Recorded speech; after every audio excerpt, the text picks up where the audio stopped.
Greetings, beloved, and thank you for joining me for another episode of the Sunday School Update as we are looking at Lesson 4 in the book of Titus, talking about the second half of the pastoral qualifications that are listed in verses 5 through 9 of chapter 1. So thank you for joining us. I know that this lesson has been beneficial for us, especially over the past several weeks, and just looking forward to more to come. Well, as we recap just a moment, we talked a good bit about how a pastor's qualification largely hinges upon his family life. We looked at what it meant to have to be a husband of one wife. Well, first off, that a pastor or elder could only be a man. But then to what it meant to be a husband of one wife, and for his children to be found faithful, to be without debauchery and insubordination. Okay, so they are to be good children in terms of what we would describe it as.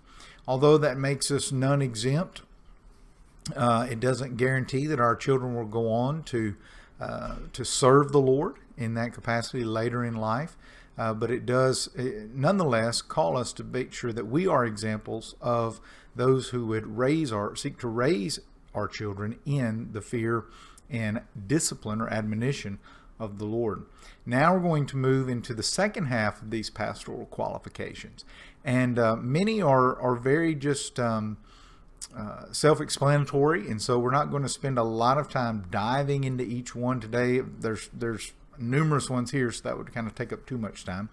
But we'll walk through some and then kind of close out on what we are as a church are to do, and kind of looking ahead in learning of these pastoral qualifications. Again, I want to remind you of 1 Timothy chapter 3, where he lists out these qualifications again, very similar in the way that they read, and also the qualifications of deacon are very similar in this regard as well. All right, well, let's go to our text and dive in here. So we're at Titus chapter 1, looking at verses 7 through 9 today. And he begins by saying, for an overseer. Now, we learned last time that this word overseer, in some translations, in fact, your author uses the word bishop there. This is another word to describe a pastor. These words, pastor, overseer, bishop, elder, were used interchangeably to refer to an office. Okay, so primarily to one person, but then we also see in Titus that this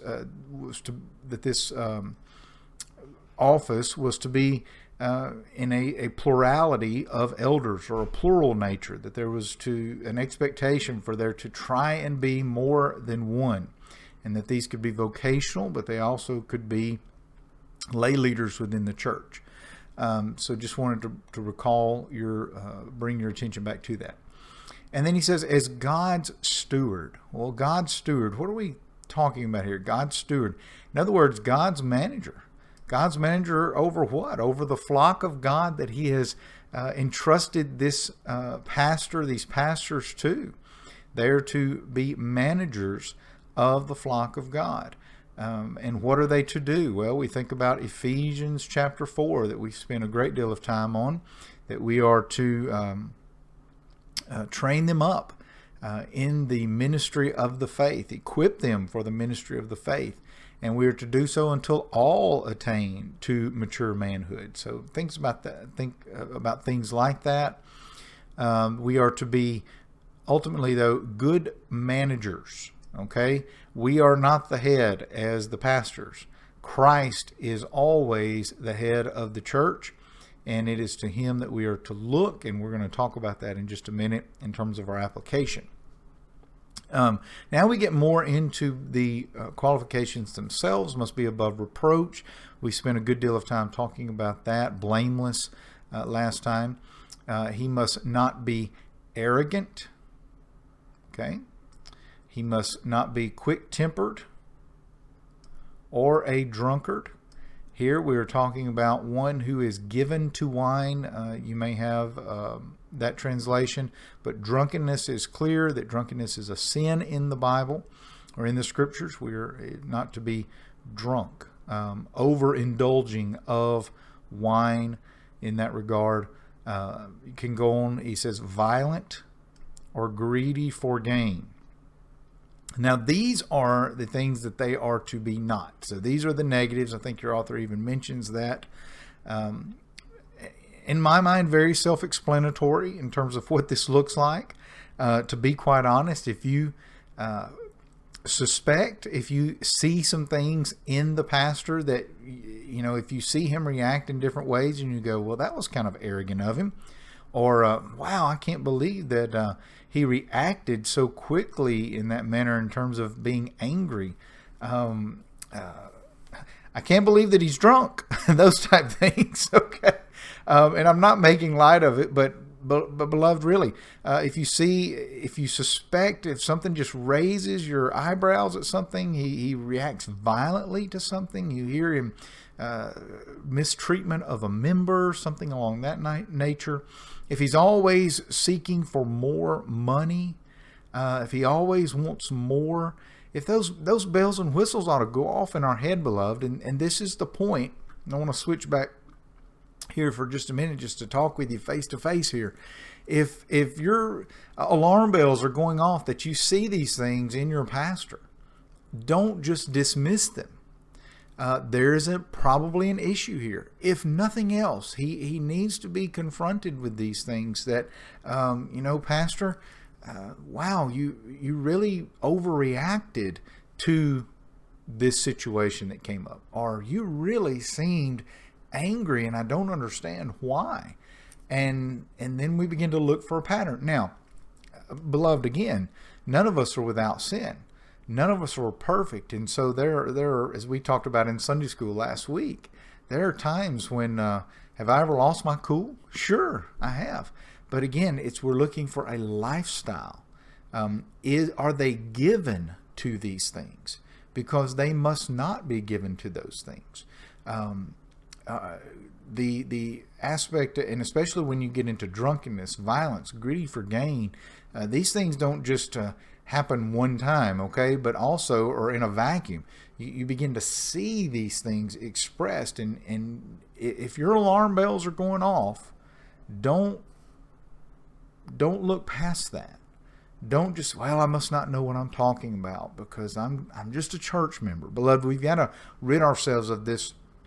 Unfortunately, this hierarchy that's been created between the pastor and the church. I think, if anything, Titus is going to really help us do that. Are there qualifications for this office? Yes. Are there certain men who are unqualified for this office? Yes. But that doesn't create this spiritual hierarchy that too often has been the case. So none of us are above reproach. None of are being reproached. None of us are above accountability to one another. We are church members as well. And so if you see these things, especially in your leaders, they must be confronted. And the Bible gives us ways to do that. Of course, we do one-on-one in private, first and foremost. But these things just cannot be overlooked because they do disqualify the man for the pastorate. If these things are not put in check and overcome by the power of Christ within their lives as they submit to Him and His will. All right, let's go back into the text here. All right, verse 8. Now, these are the things that they are to do, okay? These are the positives, so to speak. Look at me trying to put a plus sign there, and I'm not doing a good job. These are the negatives, and then these are the positives. So what is he to be? He is to be hospitable, okay? He is to be someone who is, the key phrase that your author brings out, a lover of strangers, someone who opens his home, but also is willing to meet people, okay? He's not secluded to an office, but he is engaged with his people and with the community, something that Brother Brian and I are both trying to seek to do so as the church is seeking revitalization. He is a lover of good. He is self-controlled. Now, Let me go ahead and upright, holy, and disciplined. Okay, we'll talk about these briefly, but I want to call your attention to two words in here because for me, this is kind of what is going to determine all of these other things. The pastor, and of course, as Christians, we are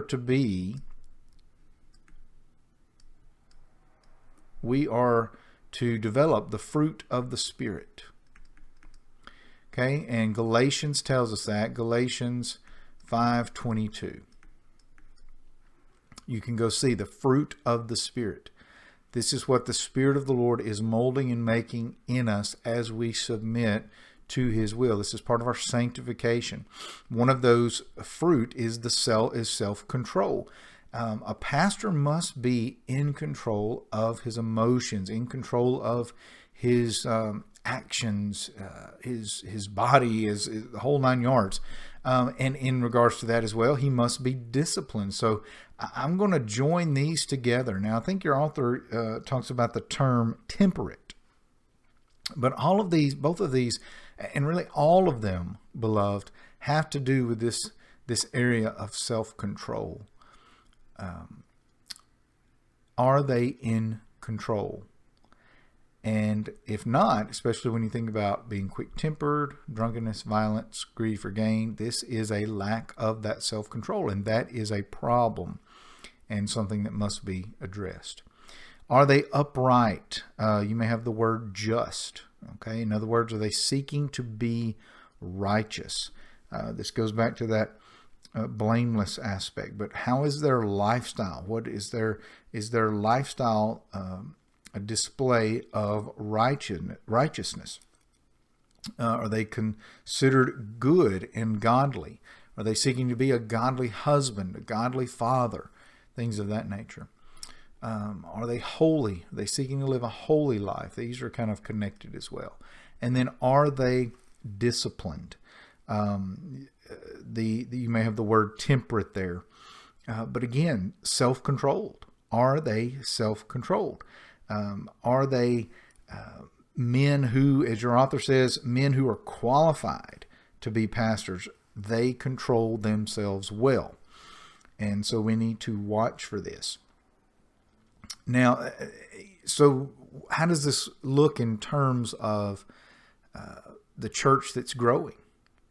This is one of the things that has always amazed me. I've talked with church members, not here personally, here within First Baptist, but church members at other churches. And the comment goes something like this: I just don't feel like I can approach the pastor. I'm also a little bit scared of him. Don't know how he's going to react.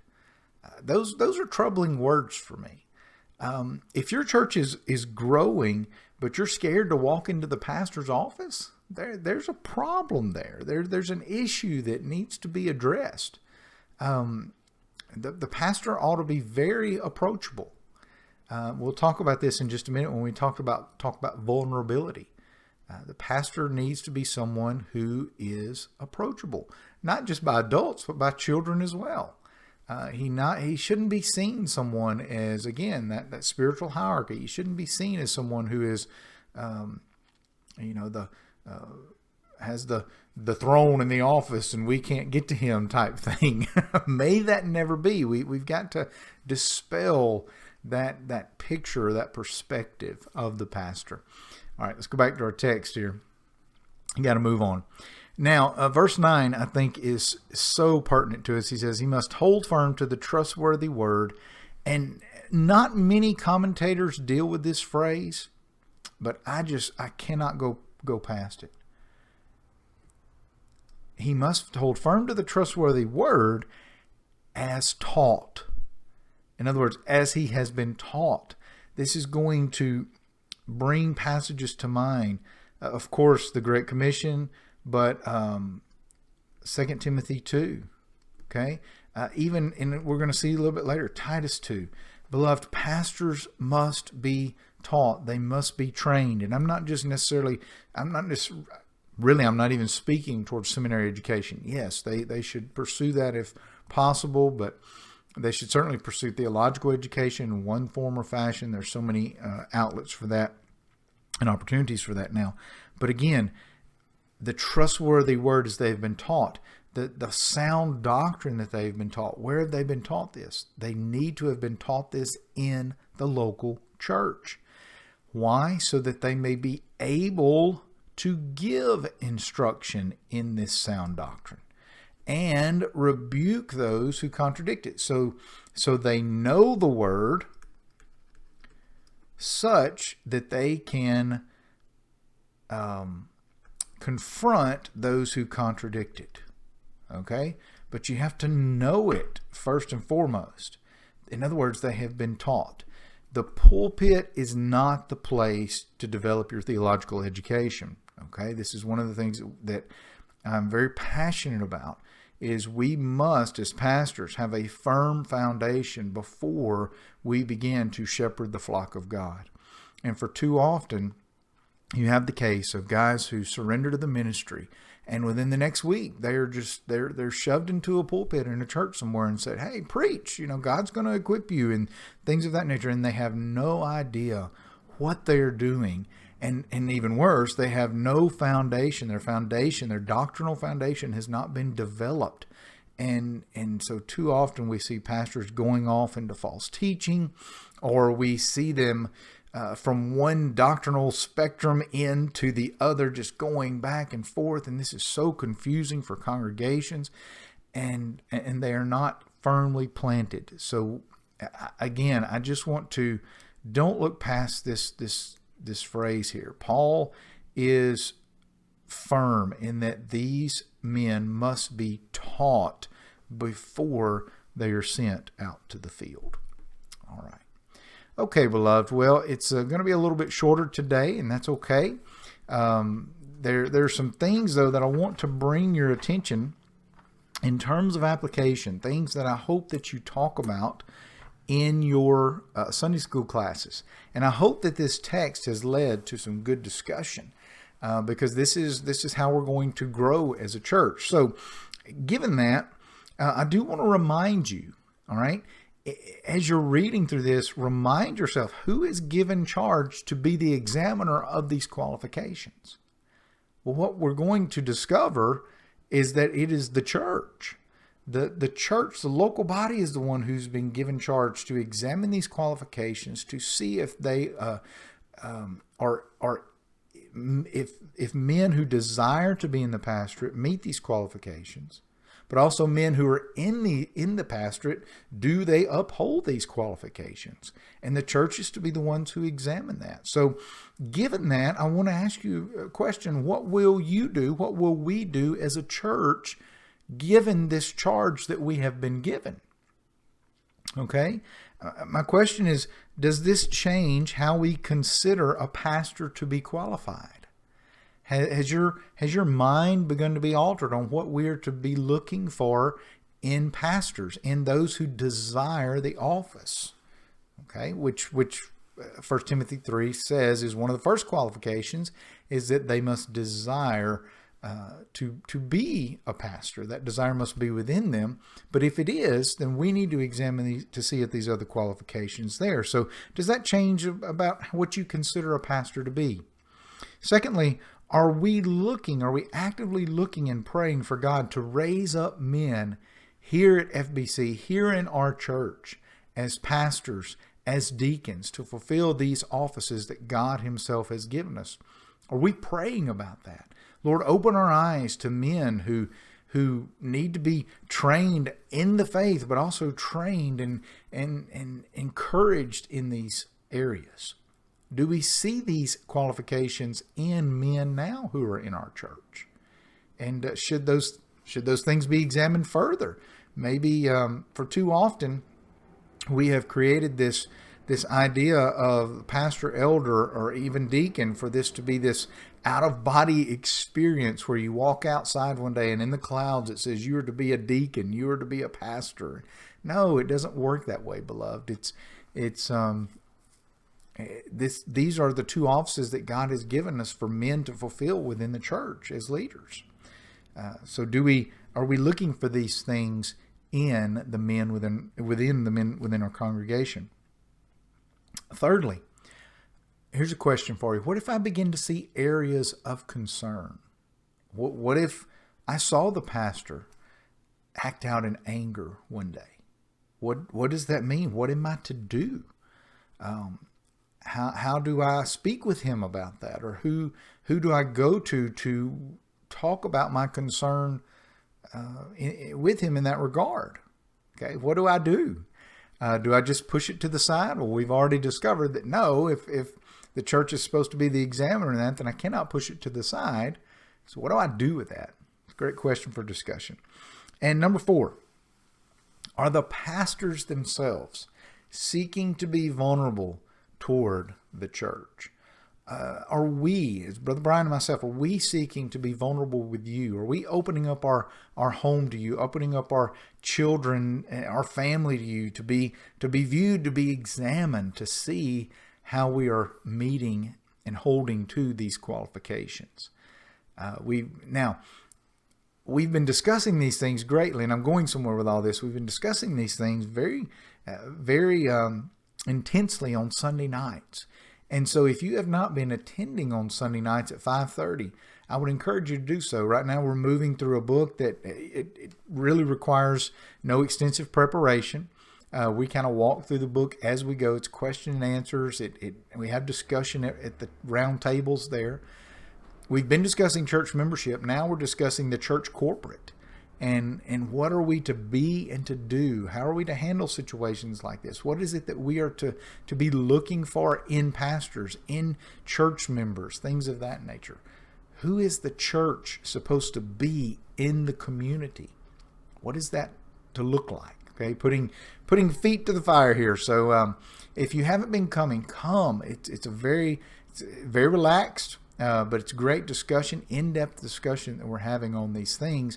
And it also allows you the opportunity to see your pastors being vulnerable to you as the congregation, as well as we share personal examples and other things along that line. So I hope this has been fruitful for you. I'm looking forward for this discussion to further. I really enjoy it when you come up to me and you say, oh, I read this and learned about this today in our Sunday school lesson. So it just lets us know that you're growing in the grace and knowledge of our Lord and Savior, Jesus Christ. So I'm so encouraged about what God is doing in our church, and I praise Him for that. All right, beloved. Well, that's all our time for today. Looking forward to seeing you this coming Lord's Day. Take care. God bless. And I will see you for worship on Sunday.